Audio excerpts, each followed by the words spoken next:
Well, good morning, everyone. Welcome to Trading a Smaller Account. We have, as always, a really crowded agenda today.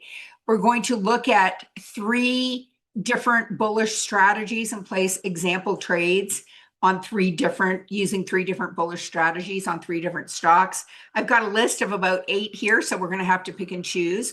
We have a stock or a trade in our example account that hit its target today. So we're going to review that. And then we have 4 trades that we want to have a quick look at. So in the long call vertical, short put vertical, and buy right categories. So as always, we've got a lot to do in our 45 minutes together.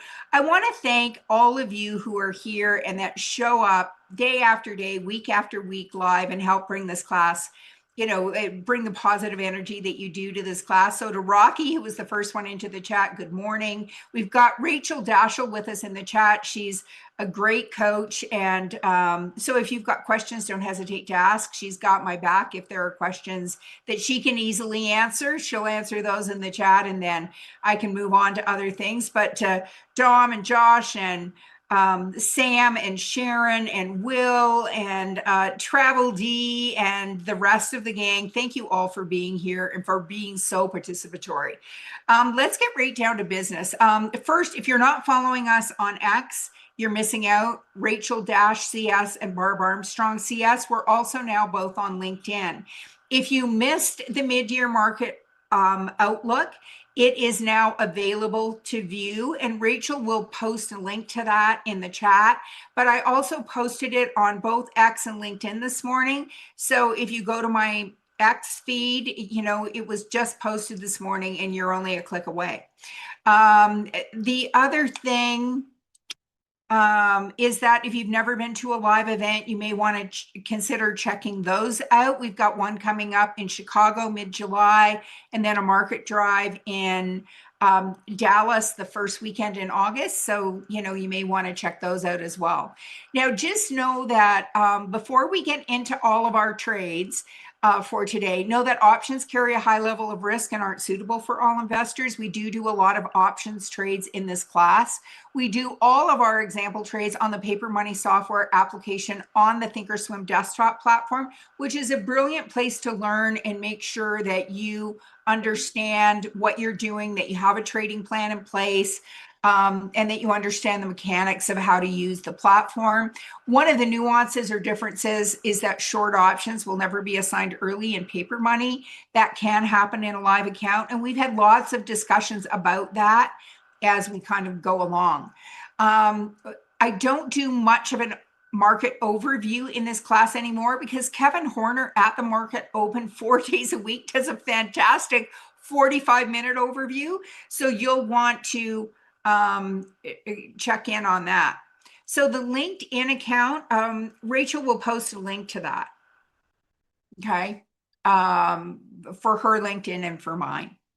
Okay. So if you want to find me on LinkedIn, I'll post something on X on how to find me on LinkedIn as well. But anyway, we're going to do a super quick market overview, a little bit of trade management, and we're going to spend the rest of the time on new trades. If you are joining us for the very first time, just know that we started the year with 25,000. We reset the account in the first class of every year. It's always kind of a bittersweet moment. But our max position size is 5,000. And the reason that we do that, we pick that number. Just let me switch this. The reason that we pick this number, right? I have 2 drawing tools, and one of them, works kind of intermittently. So the reason that we pick this max position size is of 5,000, and you'll notice that's 20% of our account value. And you may be saying, like, is she nuts? Like, that's insane. If you have $1 million account, you may want to make that 5% or even less. But the reason that we picked that was because this is a teaching class and we wanted to be able to do things like buy shares of stock and have a target, or do a buy right covered call, which we have a lot of those on right now. We're going to add another one today. Our max risk per trade is 500 to 550, but we won't go above 600. Okay, and our focus is on the short to intermediate term time frame. We're in the moving business, not the storage business. To steal a line from my friend Kevin Hinks. And so we're not looking as much at long-term buy and hold. So our goal for this year was to generate $100 a week on average in income. Now we've already exceeded that. So we set a new goal. So our goal is by the end of the year to have averaged a $200 a week return. And we're getting close to having achieved that. So that would be to generate $10,400 in income over the course of the year. And is it an aggressive target? It is, but like shoot for the stars and, shoot for the moon, you might end up in the stars. And we're willing to trade either bullishly or bearishly, but we tend to go with the flow of what the market is doing. So if the market's really bullish, we tend to do more bullish trades. So there was one year, a few years ago, where we did almost exclusively bearish trades all year long. This year so far, we've been pretty bullish, because the market's been pretty bullish. So, we're trying to take advantage of momentum wherever that momentum happens to be. Okay, so let's start with our SPX. So the S&P 500 had this tremendous move to the upside over a relatively short period of time. I think it was up about 20%. Just come and redraw that line. Yeah, it was up 20% in 45 trading days. So in about 2 months, it had a 20% move. Now we have a bit of a pennant pattern setting up, and today it's bouncing to the upside. So are we surprised to see that after that big a move? Like on an average year over the last 30 years, the S&P has been up about 10.5%. So this is extraordinary. And the same for the NASDAQ. And again, big move over a couple of months, and then we're setting up a pennant pattern bouncing today. Look familiar? Yeah. Now the Dow, the Dow 30, was kind of consolidating for a while. And this is let's back out to like a 1-year chart. So almost like a bit of an inverted head and shoulders type pattern, broke out, came back to retest, hit a new all-time high last Thursday, and, moving to the upside again today. So, pretty bullish. And then our small caps, again, hit a new all-time high last Thursday and, within a stone's throw of it today. Okay. Yeah, so Rocky Raccoon was saying, I was surprised that money was made in the down market. The year the S&P was down 18% and the NASDAQ was down almost 30 was our second most successful year ever in this account. And it's a paper money account. So they don't charge commissions. Sometimes you get a bit of a paper money fill. But I think that year we were up like 65%. And again, that's just, this is paper money. So sometimes the fills are a little different and all of that. And most of our money sat in cash most of the year. We did a lot of very short term, long put verticals, long puts with 1 ATR targets. But sometimes cash is a position and we had a lot of money that sat on the sidelines. Right now, our account has 33,300 or 400 in it. And 27,000 of that is sitting in cash. So we've got a lot of money in cash. Anyway, the VIX, sitting down around 17, which shows there's a relatively high degree of confidence in the market. Okay. So that's all I want to do for market overview. Let's come and look at the one stock that hit our target today. So we have one filled order. It was on Datadog. It was a long call vertical. And so if we come back and we look at Datadog, we got in this one for $4.95. So how much were we risking? 500. Was that okay? Well, yeah. Because, what did we say we could risk? We can risk $500. So we were risking $495. We put in a target to get out when we were up 50%. So on this one, we made, where are my notes? $280 or $2.80 a share. And when we look at our return on risk,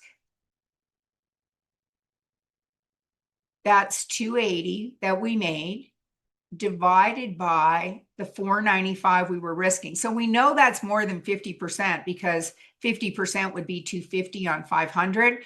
It turned out to be 56%. And again, we may have gotten a little bit of a paper money fill on that, but this is what we call in this class a base hit. And so this one went like totally according to plan.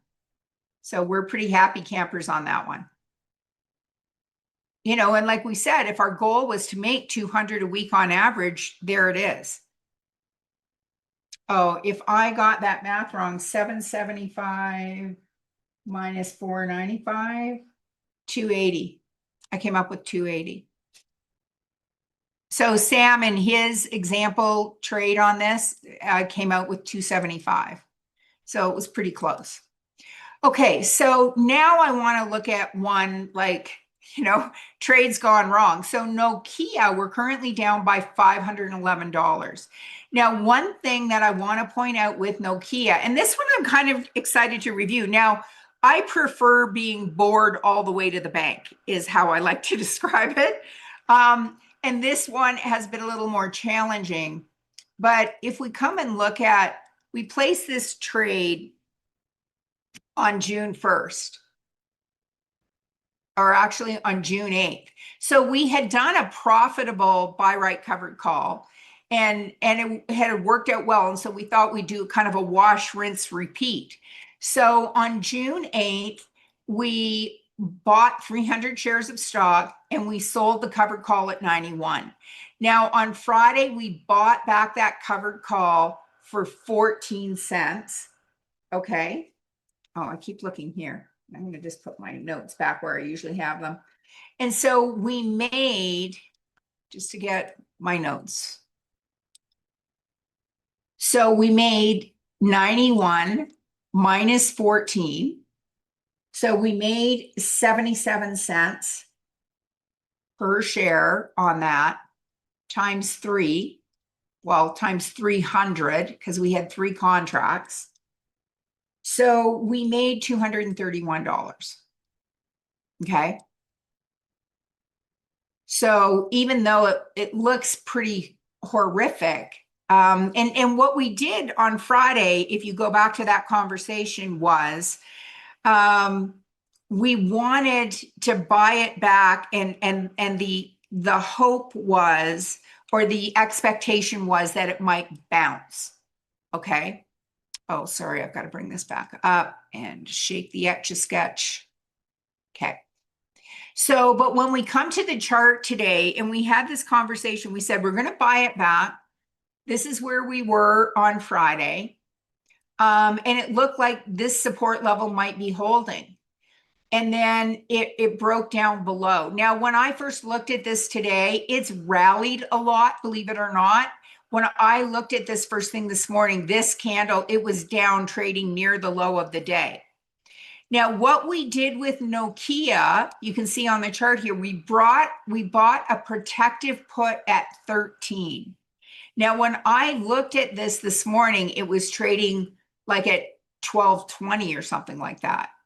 And it's now trading at 12.86.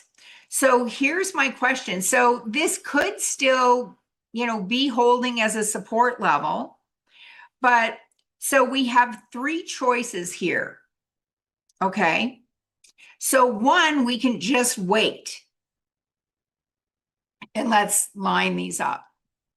So one, we wait and just see if this bounces, because now this is looking like an inverted hammer at a support level. You know, some might say, well, this could be a support level here around the $12 mark. We have this protective put. So if we wait, you know, I think the protective put expires July 7th with the July monthlies. So it'll be July 17th. Or we could exercise the put and sell it for 13 and get out. Now we can exercise that put at any time up until expiration. Or we could just close out the position. So we could sell the stock. We've already bought back the covered call. We could just sell the stock and let the put run. We could sell the stock and let the put run. Yes, Riceberg. I was thinking that as I said it, like, you know, our expectation was that it might bounce. Like, hope is a 4-letter word. You're absolutely right. But we made we made a decision based on the information we had at the time. And so I'm open to doing any of these things. Okay. So, so we can either wait, we can exercise our right to sell now, which I think, given that it's trading just below that put, I probably wouldn't choose that one now. So it's, do we wait or do we sell the stock and keep the put with the expectation that it might continue to go down? Okay.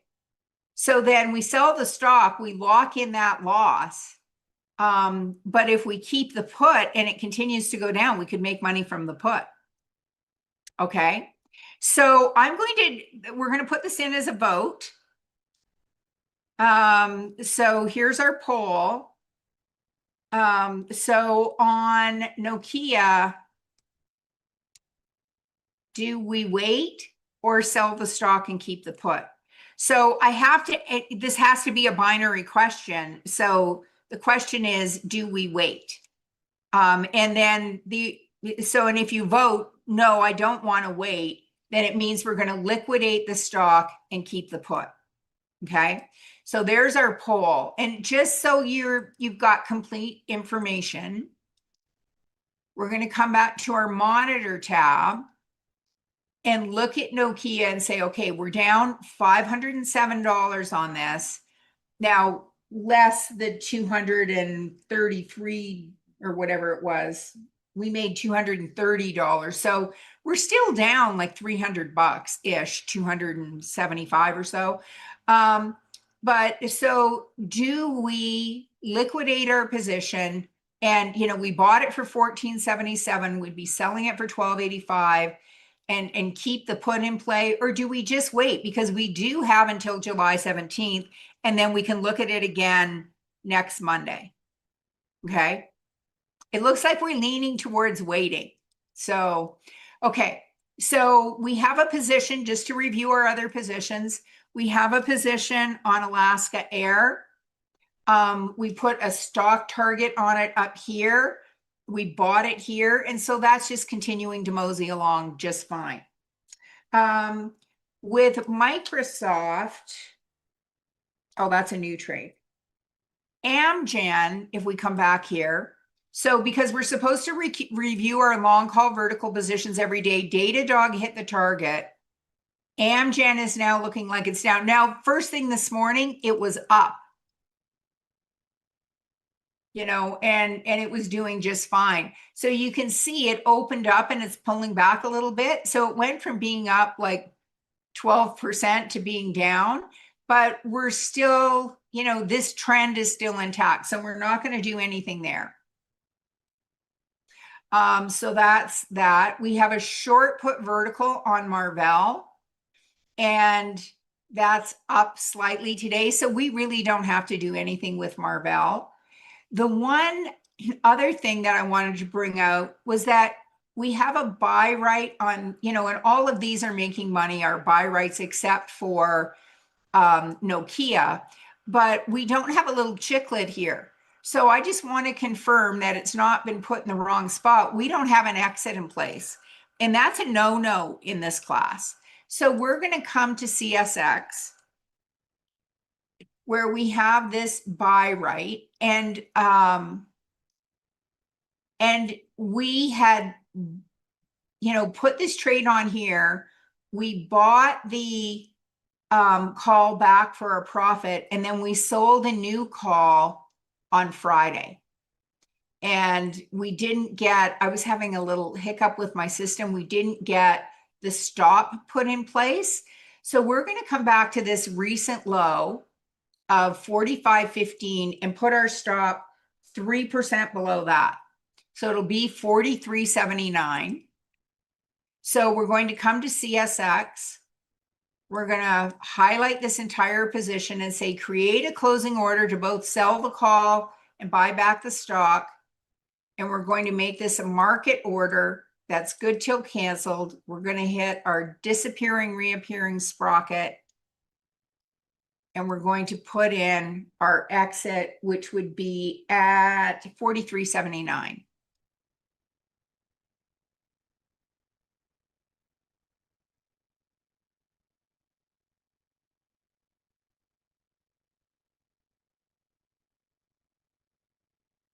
Save, and it's currently trading at $48, so that makes sense.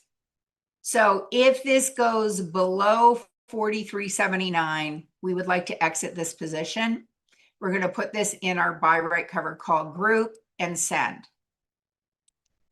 So we have, I don't know, 1, 2, 3, 4, I think 8 or 9 positions on. We just kind of reviewed our whole portfolio. Okay. Okay, so the vote is here to wait. You know, so currently this is, we're going to wait and we'll look at this again next Monday. We won't be meeting this Friday because the markets are closed for the 4th of July, a day ahead of time, as Saturday is the 4th.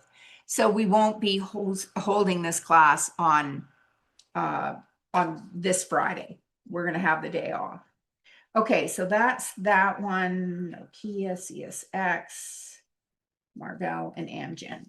Okay, so let's look at some new trades. So we're going to start with a stock in the financial sector. The financial sector has been strong. Like if we come and look at the sector indices and we look at financials, you know, we had this kind of cup and handle pattern and then it broke out. So when we look at a lot of financial stocks, we're seeing a lot of these consolidation patterns with breakouts. And when we look at KeyBank, do you see a similarity? You know, so we had this cup and handle. And, you know, I've posted a lot of these types of patterns on X lately. So here's our cup, here's our handle.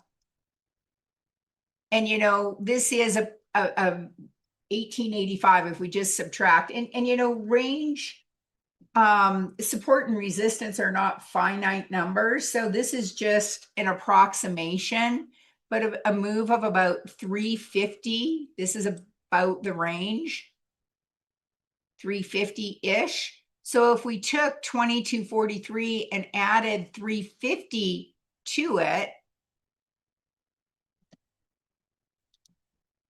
we'd be close to $26. That's way up here. So if that's the expected move, it's currently trading at 23.17. Could we come in and sell, you know, a call even at 24? Like on Thursday, it hit 23.72. So could we sell a call around here? So let's look at this stock and just say, well, you know, is it heavily traded enough? Does it meet our guidelines? So if we come to the trade tab, does it trade 1 million shares a day or more? You know, that's one of the first questions we might ask ourselves. So check. Then in our example trading plan, if we're looking at this 24 strike, you know, does it trade at least 20 times the number of contracts we're going to trade? Well, this is a $23 stock. We could do 2 contracts, so check. Is the bid-ask spread? Now, 10% would be 2 cents, but this is a nickel. And you might say, like, is this worth even doing? So we could come out to the 24 strike in August and we'd get 60 to 75 cents for that. But if we look at this and say, well, if we can get like 1% here, and then we can make a dollar, like 84 cents. If we could make a dollar on a $23 investment, would that be worth our while? Well, it would be about 4%, right? Because if you multiply that by 4, you're just under 100. Like, we'll do the math, but that's kind of the thought process behind the thinking. Like, if we could make 4% in a short period of time, this is only 18 days, and you've got a 26% chance of it being in the money, a 50% chance of it touching. So if we have a 74% chance of just getting to keep this, then maybe we could sell another one. And if it's closer to $24, then we might get more than 60 to 75 cents to sell the next one.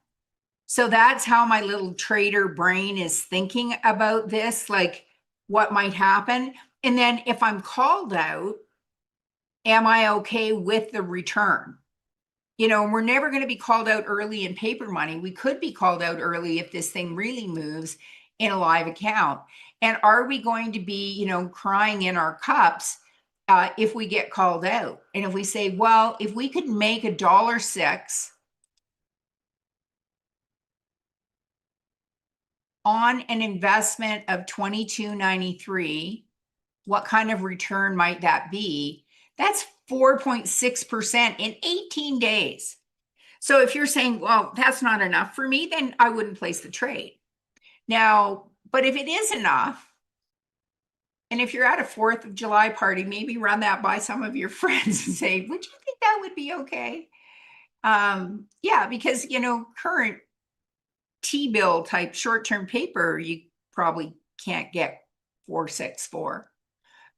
Anyway, if we're looking at this pulling back, and if we said, well, we see support here around this 22, what was the low here? 22.37. Let's call it 22.50.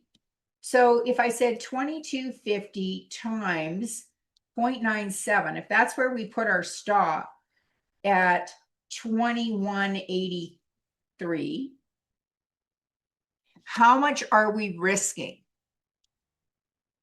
Well, we're risking just over a buck per share, 22.94 to 21.83. You know, so if we did 2 contracts, we'd be risking just over $200.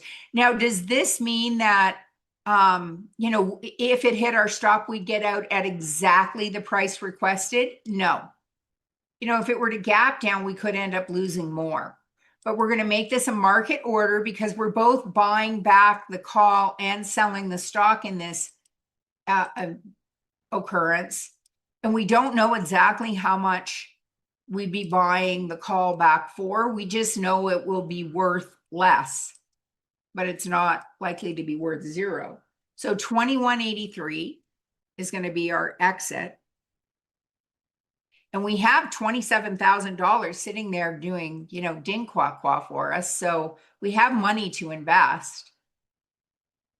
So we're investing 45.86. Is that less than 5,000? Yes. Are we risking, you know, less than $500 on this trade with the stop we have in place? Like, even if it were to gap down and we were get out lower, you know, we should be still within that 500 range. Okay, so there's our first trade. We're doing a buy right covered call on Key at 24, expiring in 18 days. And I kind of walk through our thought process of, you know, what might happen. Okay. Your think script for the watch list. Okay, I'll check that. So somebody's saying they're having an issue with the think script for the 3-month return. I'll have a look at that. You know, I think I had that on either the S. I may have deleted it. Yeah, I guess I've deleted them now. Okay, so anyway, there's our first one, Key. Now let's come and look at Caterpillar. So Caterpillar, like I heard someone say last week, this it's a company that's been around for a long time. How long? Well, if you come here, it's headquartered in Irvine, Texas, which is, yeah, uh, which is close to where we're going to be having that event. I think in fact, I think the Grapevine, the Gaylord Grapevine is in Irvine, Texas for our market drive, but this company was established in 1925. If you want to read what, analysts are saying, you can click on these reports. But like this stock is like, it's up 78% year to date. And so you might say, well, why would we even think about trading this stock? Well, because it's got momentum. And when is the next earnings scheduled? Well, August 4th. So we could do something like maybe a long call vertical. And, so let's just see if that's a possibility. So if I come out to July, the 1020, this trades in $5 wide margins, and you've got like this bid ask spread 36 to 40. Well, that's about 10%, which is okay. You'd rather see it be closer. We've got over 100 contracts. If the advantage of doing something for such a short time frame is that if it is in momentum and it keeps on moving, we're more likely to hit our target faster. But if something goes wrong, we have less time to recover. And so if we look at this and say, well, if we were to buy this vertical, it would cost us $283. We want a 50% return. So 283 times 1.5, we'd want to exit at 424. So that seems acceptable. Now, this does have weeklies also. So we could come up and we could look at the weekly on this, but would we have enough volume? And again, we've got this same, well, this is 4280 and 48. Like the bid ask spread is just too wide on this weekly. And we have a lot fewer contracts. We have 61 at the 1020. And so, we could go out to August and compare it.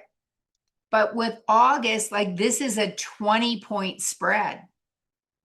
And we can't afford to do a 20-point spread because, this would likely cost us at least $10. And $10 is $1,000. And we don't want to risk, more than 550 tops. So we're going to go with the July. And that's why we're picking that more compressed time frame. And by compressed, I mean, we're only 18 days to expiration. And we're doing that because we have this degree of confidence because of the momentum that the stock has been in all year long. And we're going to go to first trigger sequence. Now, if we did two of these, we'd be close to 570, and that's a little too much risk. We don't really want to go above 550. So we're only going to do one contract here. We're going to create an opposite order and say, hey, when we get to 425, we want out.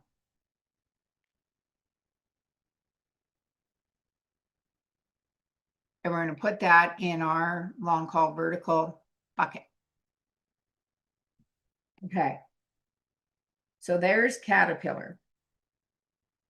Now I want to look at Cisco. There we go. So today is not officially sponsored by the letter C. I just noticed that we're doing 2 C trades in a row. But what I find interesting about Cisco, and if we're looking at, do we do the trade on Cisco or Microsoft? And we're going to look at Microsoft maybe next. But when we look at this stock gapped up on earnings. So obviously there must have been good news on earnings forward guidance. If we hover over this, we can see the street was looking for 85 cents a share for earnings per share, and it came in at $1.06. Like that's a pretty hefty beat. And then it's been kind of consolidating. It came up, hit a new high, has come back to this support level, and today it's bouncing. So, you know, this is a pretty bullish pattern here. So, but if we looked at this and said, okay, well, we kind of just want to be conservative, excuse me.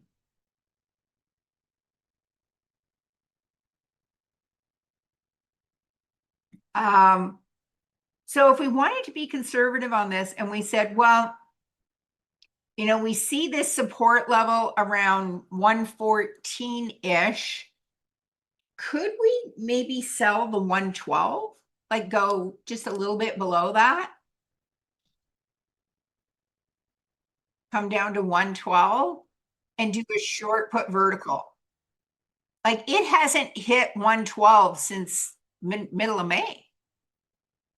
You know, and so if we come out to July and come out to this 112, now they have strikes that are a dollar wide here.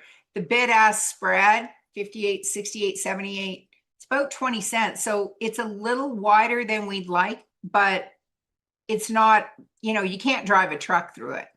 And when you're doing a vertical, they tend to fill closer to the mid. Now, that's not a guarantee, but if we get 28 cents, how much are we risking?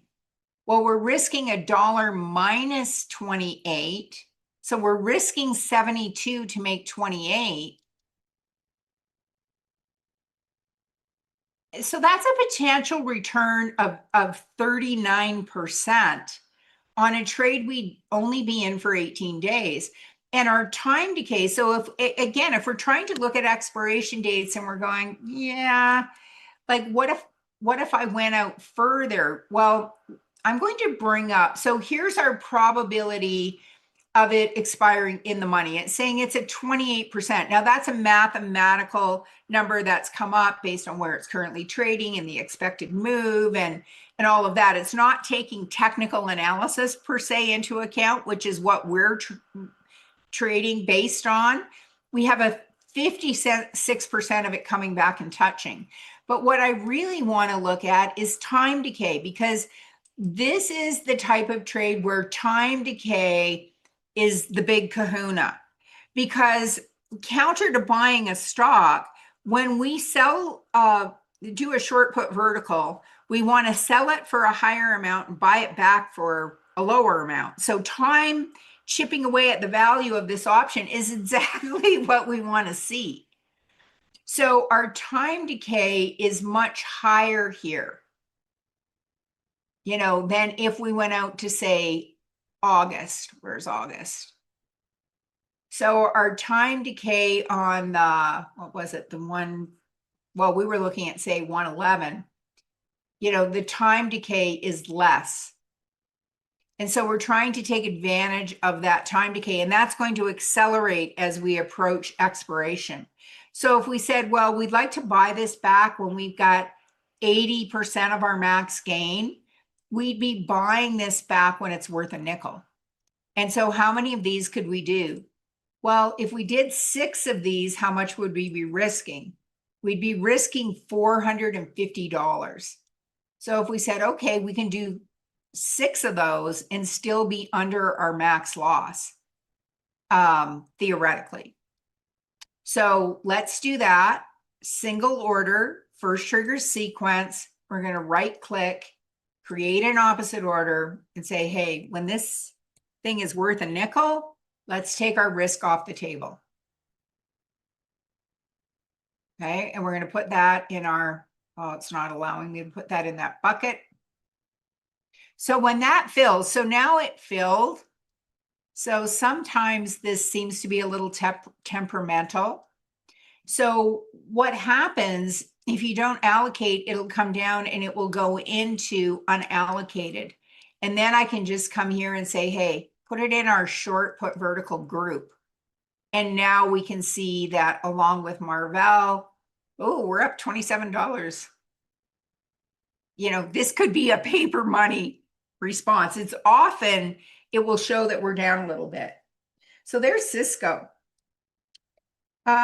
So we still have a hot minute, but rather than placing another trade today, I want to look at a couple of potential setups and then show you where you can access the example trading plans and all that good stuff.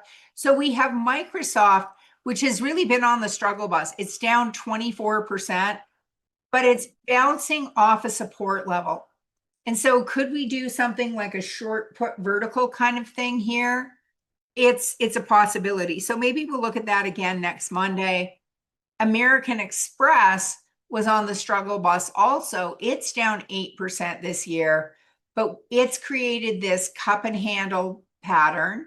It's broken out. And when I looked at this morning, it was actually up on the day. You can see that, it's gone up certainly above where it was. And it's down a smidge, like it's down less than a penny.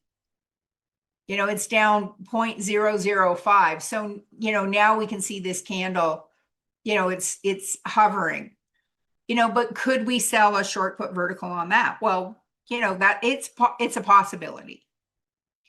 Yeah. So what did we do today? Well, we did a short put vertical on Cisco, dollar wide. We did a long call vertical on Caterpillar. We did a buy right covered call on KeyBank, on Key. So yeah, I won't be teaching on Friday. Yeah, sadly. I will be up in Park City having fun with my friends. So yeah, the markets are closed, and so we will be, taking that as a holiday that day. Okay, so I wanted to show you where you can find these example trading plans that I was talking about. And I also mentioned in the class on Friday that I would do a little post-mortem recording, and it will be in this playlist also. So when you first get here, when you come to the homepage, you'll see what's currently being taught. Then if you come to playlists and scroll down, if you missed Friday's class, you can scroll down until you find Trading a Smaller Account and catch Friday's class. It's been posted. But the little post-mortem that I'm going to do, the review on those several trades, that will show up here. And I'll post it on X when it's ready. I'll also be recording another candlestick pattern mini this week. So you'll see that probably by Wednesday or Thursday. But here's the example trading plan for buy right covered calls. And it just gives you a framework from which you can then create your own example trading plan. Here's one for long call verticals. We did an example trade on that. And here's one for short put verticals. And then the new post-mortem will be down here. It'll be in Tangerine, and it'll be right at the top of this block. So look for that over the next day or so. Okay. Yeah, apparently there are over 30 wildfires happening in Utah right now. There's a complete ban on fireworks across the state. And on any type of, like, if you're camping, no campfires. Yeah, we're in a pretty desperate situation here in the state of Utah. So fingers crossed that they get all these fires under control. Okay, guys, so that's a wrap for today. As we end, I just want to thank you for joining me. Have a fun and safe holiday weekend. If I don't see you in Trading a Smaller Account tomorrow, or in getting started with technical analysis tomorrow, if you'd hit the like button, it helps move this up in the trading algorithms. So please do that, or in the algorithms on YouTube, so more people can find this content. Subscribe to the Trader Talks channel from Schwab Coaching. It's another free resource. And make sure you follow Rachel and I on both X, Rachel-CS, and Barb Armstrong CS, and LinkedIn as well. Guys, take care. James Boyd is coming up next, so stay tuned. You won't want to miss James. And I'll see you soon. Take care, everyone. Bye for now.